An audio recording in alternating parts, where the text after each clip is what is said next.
Assalamualaikum warahmatullahi wabarakatuh. Alhamdulillah, salatu wassalamu ala rasulillah, Sayyidina Muhammad ibn Abdullah wa alihi wa sahbihi wa mawala ma'ba'ad. Para pecinta kajian Islam yang dimuliakan oleh Allah Subhanahu wa Ta'ala, salah satu fenomena yang sering kita lihat, sering kita hadapi di dalam masyarakat kita adalah satu fenomena yang disebut dengan tahlilan. Kata tahlilan ini adalah sebuah kalimat yang diambil dari bahasa Arab, dari kata halala yuhallilu tahlilan, yaitu mengucapkan la ilaha illallah. Tapi dalam pengertian kemasyarakatan, kata tahlilan ini diidentikan dengan kegiatan yang di dalam kegiatan tersebut serangkaian ayat-ayat Al-Quran itu dibacakan. Misalnya seperti membaca surat Al-Fatihah, lalu membaca awal ayat-ayat surat Al-Baqarah, lalu membaca ayat kursi, kemudian membaca ayat-ayat akhir di surat Al-Baqarah, ditambah dengan membaca surat Al-Ikhlas atau biasa disebut dengan Kulhu, surat Al-Falaq, dan surat An-Nas. Ditambah juga dengan membaca kalimat-kalimat thayyibah, seperti misalnya mengucapkan tasbih, subhanallah, dan tahmid, ucapan alhamdulillah, dan tahlil, yaitu la ilaha illallah, dan takbir, Allahu Akbar. Yang dalam kegiatan tersebut, bacaan-bacaan yang dibacakan tadi, itu pahalanya dihadiahkan kepada arwah orang-orang yang sudah meninggal dunia, yang biasanya itu disebutkan oleh pembaca tahlil atau oleh pemilik hajat. Biasanya tahlilan itu dilaksanakan pada hari-hari tertentu, seperti misalnya hari kematian selama 7 hari berturut-turut dari kematian seseorang, atau hari ke-40 dari kematian seorang, hari ke-100, atau mungkin hari ke-1000. Atau mungkin dilaksanakan setiap tahun yang disebut dengan haul. Nah, tahlilan ini selain disebutkan tanggalnya pada hari-hari tertentu, juga biasanya sering dibaca rutin pada malam Jumat atau malam-malam tertentu lainnya. Dan biasanya setelah melakukan kegiatan tahlil, pemilik hajat yang mengundang jamaah untuk melakukan dan membaca tahlil itu biasanya memberikan hidangan secukupnya atau ala kadarnya untuk dimakan di tempat, atau mungkin untuk dibawa pulang, yang dalam masyarakat Betawi disebut dengan berkat. Dengan demikian kita bisa simpulkan bahwa tahlilan ini intinya ada 3. Yang pertama adalah menghadiahkan pahala dari bacaan Al-Quran dan bacaan kalimat-kalimat thayyibah kepada si mayit atau orang yang sudah meninggal dunia. Yang kedua, bacaan itu dikhususkan pada hari-hari tertentu. Apakah itu hari 7 atau hari ke-40, ke-100, ke-1000, atau mungkin setiap tahun yang disebut dengan haul. Yang ketiga, ada bersedekah untuk mayit, berupa misalnya atas nama mayit, misalnya memberikan makanan kepada orang yang menghadiri tahlilan. Dan biasanya pemilik hajat yang merupakan keluarga dari si mayit itu memberikan hidangan. Yang hidangan tersebut adalah bagian dari sedekah atas nama orang yang sudah meninggal dunia. Nah, maka muncul pertanyaan, lalu bagaimana pendapat para ulama terkait dengan 3 masalah yang terkait dengan tahlilan tersebut? Nah, kita akan mencoba membahasnya tentu dengan rujukan pendapat para ulama-ulama madhab, ditambah dengan referensi dan rujukan yang digunakan. Yang pertama kita akan coba bahas misalnya tentang hukum menghadiahkan pahala bacaan Al-Quran dan kalimat-kalimat thayyibah seperti subhanallah, walhamdulillah, wala ilaha illallah, Allahu akbar kepada yang sudah meninggal dunia. Nah, di sini para ulama itu berbeda pendapat tentang hukum ihda'ut thawab, menghadiahkan pahala dari bacaan-bacaan Al-Quran yang dibacakan orang yang menghadiri pembacaan tahlil dan kalimat-kalimat thayyibah kepada si mayit. Yang pendapat itu terbagi ke dalam beberapa pendapat para ulama madhab. Sebagai contoh misalnya madhab Hanafi. Sebagian ulama madhab Maliki dan ulama madhab Syafi'i dan ulama madhab Hambali menegaskan bahwa ihda'ut thawab qiraatil Quran wal kalimat thayyibah hukumnya adalah boleh. Menghadiahkan pahala bacaan Al-Quran serta kalimat-kalimat yang baik atau thayyibah kepada mayit atau orang yang sudah meninggal dunia hukumnya adalah boleh. Dan pahalanya sampai kepada sang mayit. Kita akan mengutip misalnya beberapa kutipan dari ulama mazhab yang disebutkan tadi. Yang pertama adalah Syekh Az-Zailai dalam kitab Tabyinul Haqa'iq Syarhu Kanzid Daqa'iq juz kelima halaman 131. Di sana disebutkan innal insana lahu ayyaj'ala thawaba amalihi li ghairihi. Inda ahli sunnah wal jamaah salatan kana aw soman aw hajjan aw sadaqatan aw qira'ata Qur'an aw al-azkar ila ghairi dhalika min jami' anwa'il bir wa yasilu dhalika ila al-mayt wa yanfa'u. Bahwa seorang itu diperbolehkan menjadikan pahala amalnya untuk orang lain. Dan menurut pendapat Ahlus Sunnah wal Jamaah, baik itu dalam bentuk sholat yang dilakukan, ataupun puasa, haji, sedekah, bacaan Al-Quran, zikir, dan lain sebagainya. Atau berupa semua jenis amal kebaikan. Dan pahala itu, kata Syekh Az-Zailai, sampai kepada mayit dan bermanfaat. Yang kedua, dari mazhab Maliki, seperti yang disebutkan oleh Syekh Ad-Dasuki, dia mengatakan, wa in qara'a ar-rajul wa ahda thawaba qira'atihi lil mayyiti jaza dzalika wa hasala lil mayyiti ajruhu. Kata Syekh Ad-Dasuki dalam kitab Hasyiatud Dasuki ala Syarhil Kabir juz 4 halaman 173, itu disebutkan jika seorang membaca Al-Quran lalu kemudian dia menghadiahkan pahala bacaannya kepada yang sudah meninggal, maka hal itu diperbolehkan. Dan bahkan pahala bacaannya sampai kepada orang yang meninggal atau orang yang sudah meninggal dunia. Senada dengan kedua ulama di atas, Imam Nawawi dari mazhab Syafi'i menuturkan dalam kitabnya Majmu' fi Syarhil Muhadzab, dia mengatakan wa yustahabbu lizairi ayusallima 'alal maqabir wa yad'u liman yazuruhu wa li jami' ahli al-maqbarah wal afdalu ay yakuna as-salamu wad du'a'u bima thabata fil hadits wa yustahabbu ay yaqra'a min al-Qur'ani ma tayassar wa yad'u lahum aqibaha. Disunahkan bagi peziarah kubur untuk mengucapkan salam kepada penghuni kubur, lalu kemudian mendoakan kepada si mayit yang diziarahi dan kepada semua penghuni kubur. Salam serta doa itu lebih diutamakan menggunakan apa yang sudah ditetapkan dalam hadis Nabi Muhammad SAW. Begitu pula disunahkan membaca apa yang mudah dari Al-Quran atau membaca surat-surat pendek dari Al-Quran dan berdoa untuk mereka setelah membaca surat-surat pendek ini. Dan ini dapat kita lihat dalam kitab Al-Majmu' Syarhul Muhadzab yang ditulis oleh Imam An-Nawawi.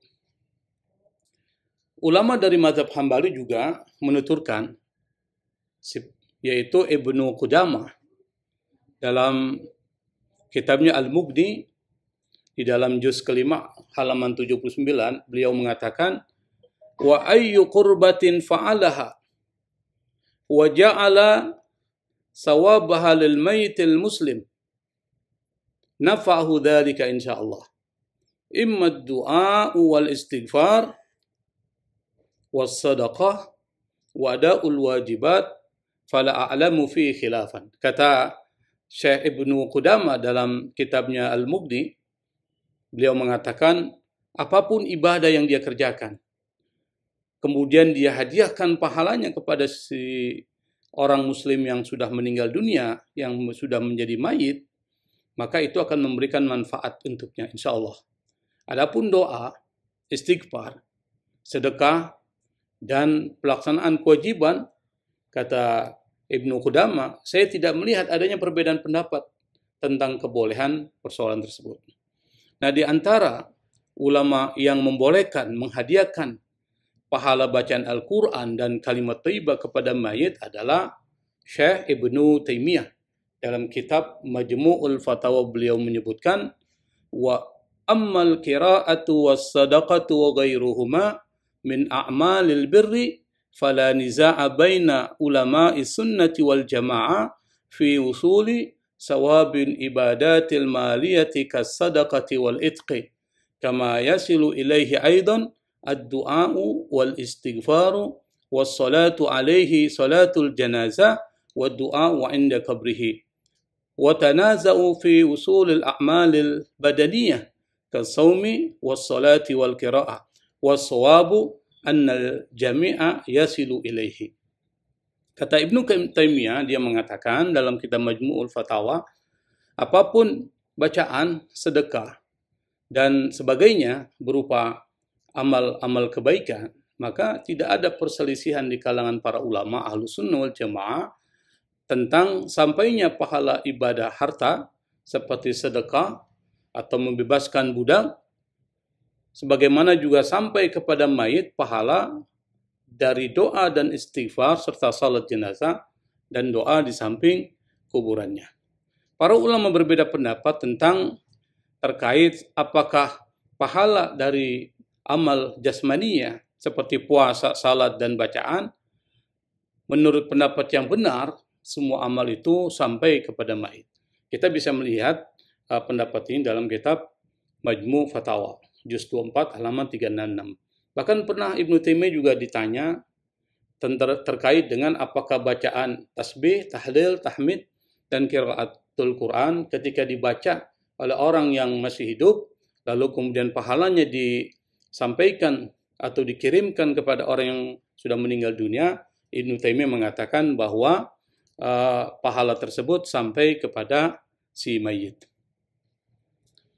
Yang kedua, sebagian ulama mazhab Maliki yang lain menyatakan bahwa pahala bacaan Al-Quran dan kalimat thayyibah itu tidak sampai. Jadi ada dua pendapat. Pendapat pertama mengatakan sampai, pendapat yang kedua mengatakan tidak sampai. Yang mengatakan tidak sampai ini adalah sebagian dari ulama mazhab Maliki. Tetapi mayoritas ulama itu mengatakan sampai. Pahala bacaan Al-Quran dan kalimat thayyibah, kata sebagian ulama mazhab Maliki, itu tidak sampai kepada mayit, maka hal itu tidak dibolehkan. Ini ditulis juga oleh Syekh Ad-Dasuki dari mazhab Maliki. Dia mengatakan, qala fi tawdih fi babil hajj al-madhhab innal qira'ata la tasilu lil mayit hakaul Qarafi fi qawaidi wa Syekh Ibnu Abi Hamzah. Penulis kitab At-Tawdih, dia berkata terkait dengan bab haji, dia mengatakan bahwa pendapat yang diikuti mazhab Maliki adalah bahwa pahala bacaan itu tidak sampai kepada mayit. Dan pendapat ini diceritakan, diriwayatkan oleh Syekh Al-Qarafi dalam kitab Qawaid dan juga oleh Syekh Ibnu Abi Hamzah. Nah, dari paparan di atas, para ulama bisa kita katakan memang berbeda pendapat tentang hukum menghadiahkan bacaan Quran dan kalimat thayyibah kepada mayit. Tapi mayoritas ulama yang mencakup ulama mazhab Hanafi, sebagian ulama mazhab Maliki, ulama mazhab Syafi'i, dan ulama mazhab Hambali, Ibnu Taimiyah dan juga Ibnu Taimiyah, Ibnu Qudamah itu membolehkan. Sedangkan sebagian ulama mazhab Maliki yang lain itu melarang. Nah, itu hukum yang pertama terkait dengan apakah pahala dari bacaan Quran dan kalimat thayyibah sampai atau tidak kepada si mayit. Nah, isu yang kedua yang ada di dalam tahlil itu adalah terkait dengan persoalan waktu tertentu atau waktun makhsus fi qiraatil Quran wal kalimat thayyibah. Hukum dari mengkhususkan waktu tertentu untuk membaca Al-Quran dan kalimat-kalimat thayyibah. Mayoritas ulama, jumhur ulama mengatakan boleh menghususkan waktu tertentu untuk beribadah atau membaca Al-Quran atau membaca kalimat-kalimat thayyibah.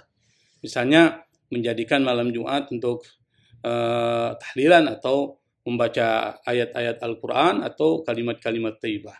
Tentu setelah melaksanakan salat 5 waktu. Hadis yang dijadikan dasar adalah hadis yang diriwayatkan oleh Ibnu Umar. An Ibnu Umar radhiyallahu anhu maqal, kana an-nabiy sallallahu alaihi wasallam ya'ti masjid Quba kull sabtin masyian wa rakiban wa kana Abdullah radhiyallahu anhuma yaf'al. Kata diriwayatkan oleh Ibnu Umar radhiyallahu anhuma, beliau mengatakan bahwa Nabi Muhammad SAW itu selalu mendatangi Masjid Quba setiap hari Sabtu, baik dengan berjalan kaki maupun dengan berkendaraan unta. Abdullah ibn Umar juga melakukan seperti yang dilakukan oleh Rasulullah SAW. Nah, Hafidz Ibnu Hajar al-Asqalani, seorang ahli hadis, dia mengatakan dengan mengomentari hadis tersebut, dia berkata hadis ini menjadi dasar tentang kebolehan menghususkan sebagian hari atau sebagian waktu untuk melaksanakan ibadah-ibadah atau amal-amal saleh dan melanggengkannya. Ini bisa dilihat dalam kitab Fathul Bari, Syarah Sahih Bukhari, juz keempat halaman 197. Artinya apa?